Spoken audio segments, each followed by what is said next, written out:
Well, tax reform will be the talk of the town this week in Washington as the House Ways and Means Committee prepares to release its tax plan on Wednesday. The measure will then go through a markup session before advancing to the floor. House leaders also hoping to address concerns expressed by the 20 GOP lawmakers who voted no on the budget bill last week. Joining me right now, Republican California Congressman and House Majority Leader Kevin McCarthy. Great to see you, Congressman. Well, thanks for having me on today. Thank you so much for joining us. Wednesday's a big day. Can you give us a sense of where we are in terms of this tax bill and what are the sticking points that remain? Well, first of all, you have to show how far we are on this tax bill. The House just took up the Senate budget so we could move even 2 weeks faster to get tax moving. We have the criteria. We want it to be simple, we want it to be pro-growth, and we want to help the hardworking American. So we double the standard deduction. So a family couple, they now get their first $24,000 tax-free. You want to lower that corporate rate down to 20 so we can compete around the world. Latest studies show that means $4,000 more into household income by getting that up. Small businesses create more jobs. Lower that to 25%, the lowest it's been in 80 years. And simplify it so people could actually just fill it out on a postcard. Keep the home deduction, keep charitable, and expand child tax credit. There is a point of debate, obviously, with the state and local income tax deduction and that being eliminated. What can you do to appease those congressmen and congresswomen in those high tax states like New York? Peter King has already said, I cannot vote on this.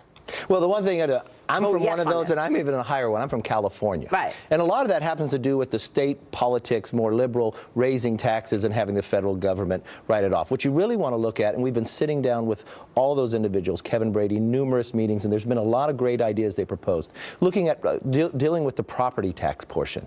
And the one thing you have to remember, if you double the standard deduction, if you lower the rates and you eliminate AMT, if people look at the overall tax plan and they live in those states, they're going to like the final outcome of what it deals with, especially if you're that middle-income, hardworking American. You're going to get a tax savings in the process. And if you're eliminating the AMT, that really offsets what people are doing when it comes to SALT. So we're looking at property tax because some of these states have very high property tax, and I think Kevin Brady's going to have something coming forward that the majority of those members are going to like. That's not going to be enough, though, for Peter King. I mean, you can retain the property tax deduction, but he continues to say that New York pays into the federal government more than it's getting back. That, in fact, even Governor Cuomo tweeted just recently, under this tax plan, every New Yorker will get a tax increase. So how could the president say this is the biggest tax cut in history when, in fact, a big portion of the country is going to get a tax increase by eliminating that deduction? Well, there's 2 points here you have to look at. First, Nancy Pelosi said the same thing, and she just got 2 Pinocchios, because it's not true,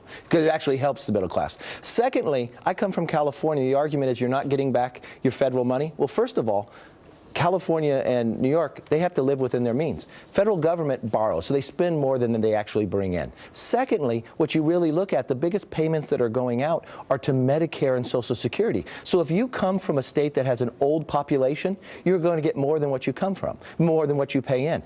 I like the idea of California being more prosperous and being a younger generation. That gives us a better future. So you really got to compare apples to apples. That's an argument that doesn't play when you're talking about state and local tax deduction. If you're lowering the rate, letting people keep more of what they earn. So if I go from getting the first $12,000 tax-free to 24, that helps me save to buy a new home. That helps me determine whether I want to send my kids to private school and others. And then I lower the rate you're paying from 10% to 0, from 15 to 12.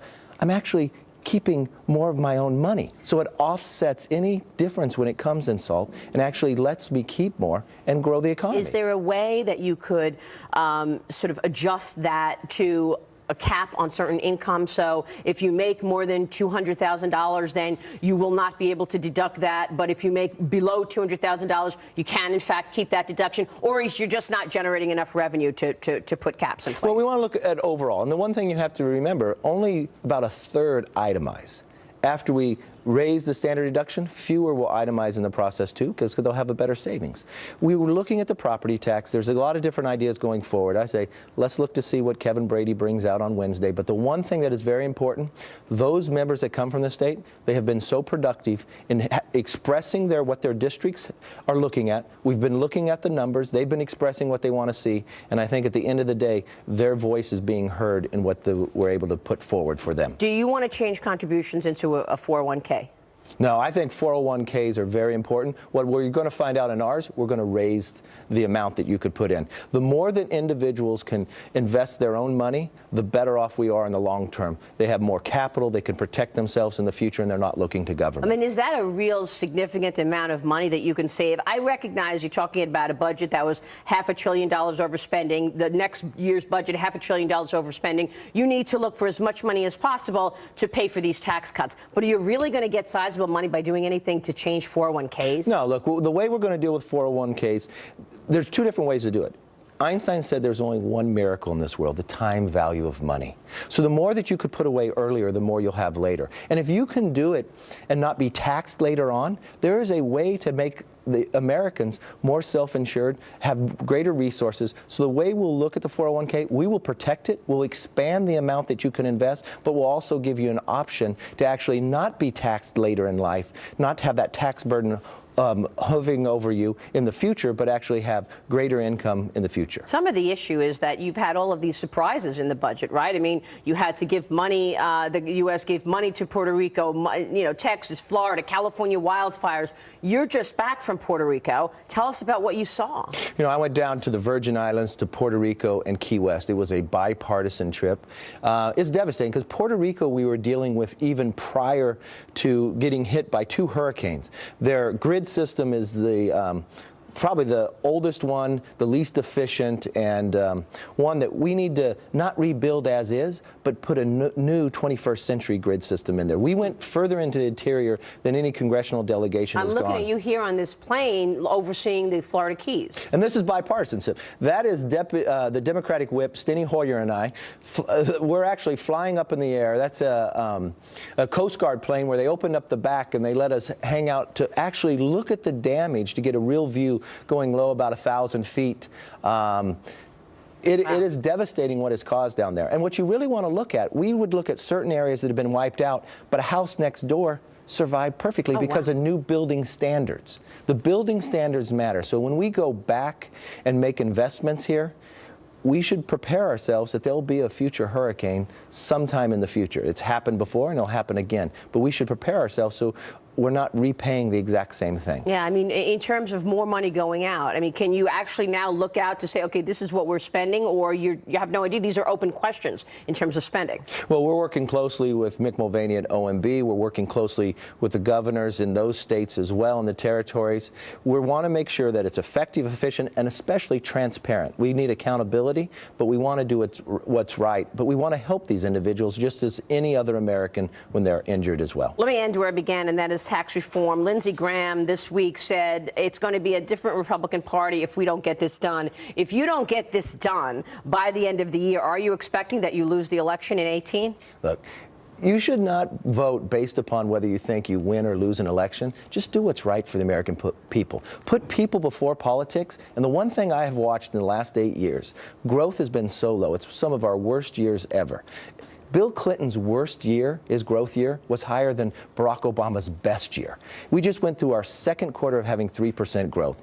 President Trump has done an amazing job eliminating a lot of this regulation, cutting the Federal Register, getting growth back up there. Tax is the part that will keep more money in American hands, getting small business moving again, and more jobs created. At the end of the day, I'd love to run on that. I got a text from one of the congressmen who said, I'm hearing bits and pieces of this tonight while I'm at dinner.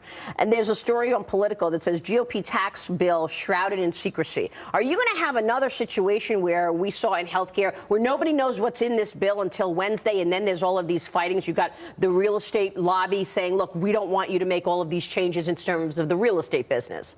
How are you dealing with all the lobbyists? That is just simply a Democratic talking point, because think of this. We put our framework out there before the election. We did a conference all day where every member came in and we walked them through it. We have put out our postcard to the American people. This has been out there for a number of months sitting there. And what's more importantly here, those that want to keep their loopholes, yeah, they're going to argue and they're going to pay lobbyists a lot of money. But this is exactly why this president won the election, because he's listened to the middle class. He's fighting for the middle class, and that's what this plan will do. Create more jobs, put America America competitive again around the world, and think of those trillions of dollars that will come back and invest in America instead of investing in other countries. What if you don't get those congressmen from the high tax states? What if they vote no on the tax bill? Do you have a major problem here that you need to appease some of these people to actually get their vote? They've had really good arguments. They've been very constructive in talking about trying to find the best policy going forward. And their ideas are going to be put into this tax bill. And I think when you see it roll out, you'll see that their input made a difference, especially there. And anybody that's living in those states, look at the entire plan. Because the 20% corporate rate is a serious decline. And that's going to probably empower businesses to spend money and invest in jobs. The latest study comes back, says conservatively $4,000 for a household. Then think of this. If your rate is lower, if you get to keep more of what you earn, double tax-free at the very beginning, you're collecting more money into your pocket. Right. So if someone's picking one item in the tax bill, look at the whole bill as a whole, and you'll actually save money. So is the 20% rate, is that in jeopardy, or are you getting mostly agreement on that? We're getting agreement on that. That's terrific. Real quick, Congressman, on Robert Mueller's investigation here. Yes. We're supposed to get the first indictment tomorrow. The Wall Street Journal is asking for him to resign. Your thoughts on this investigation? Is this still a witch hunt? I don't know where he's going. It brings a lot of questions to mind, especially who he hired at the very beginning. A lot of individuals, attorneys who played in politics, who have given money on the Democratic side.